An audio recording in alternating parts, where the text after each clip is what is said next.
वक्त की एक आदत बहुत अच्छी है, अच्छा बुरा कैसा भी हो गुजर जाता है।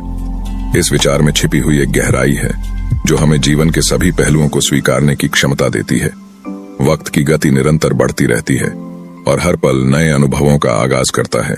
इस आदत का अनुसरण करने से हमें अपने जीवन में आने वाली चुनौतियों और समस्याओं का सामना करने का साहस मिलता है।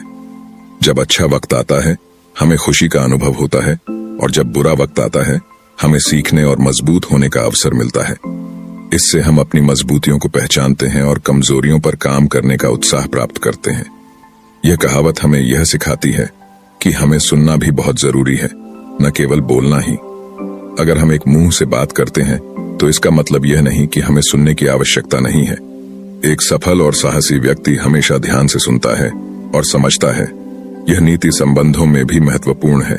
किसी भी संबंध में सफलता प्राप्त करने के लिए सुनना और समझना उतना ही महत्वपूर्ण है जितना कि बोलना। दोनों तरफ की समझदारी और समर्पण से ही सजीव और सुखमय संबंध बनते हैं। अपनी जीवन शैली को सफल बनाने में यह अदागियां महत्वपूर्ण भूमिका निभाती हैं।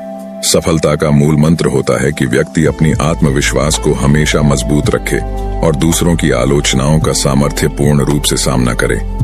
आलोचना अक्सर हमें हमारे कमजोर पहलुओं की ओर ध्यान केंद्रित करने का एक अद्भुत अवसर प्रदान करती है, जिससे हम स्वयं को सुधारने का अवसर पाते हैं। समस्याओं को नकारात्मकता के रूप में नहीं बल्कि सीधे सामने देखकर उन्हें हल करने का एक दृष्टिकोण बनाना महत्वपूर्ण है। इसके रूप में आलोचनाएं एक मार्गदर्शक की भूमिका निभा सकती हैं, जो हमें सफलता की दिशा में आगे बढ़ने में सहायक होती हैं। जीवन में हर किसी से अपनी तुलना नहीं करनी चाहिए, क्योंकि हर व्यक्ति अपने अनुभव, योग्यता और प्रतिभा में विशेष है। हर व्यक्ति की अलग अलग प्रकृति और क्षमताएं होती हैं, जिससे उनकी योग्यता और प्रतिभा में भिन्नता होती है। यह भिन्नता ही हर व्यक्ति को अनूठा बनाती है और उसे उसकी खासियतों के माध्यम से समृद्धि प्राप्त करने में मदद करती है। ईश्वर ने हर वस्तु को उसके स्वाभाविक गुणों के साथ संपन्न किया है, इसलिए हमें अपनी स्वीकृति और समझ के साथ इस विविधता को स्वीकार करना चाहिए। किसी भी परिस्थिति में हमें दूसरों के साथ उत्कृष्ट की तुलना करने की बजाय उनकी समर्थना और प्रोत्साहन करना चाहिए।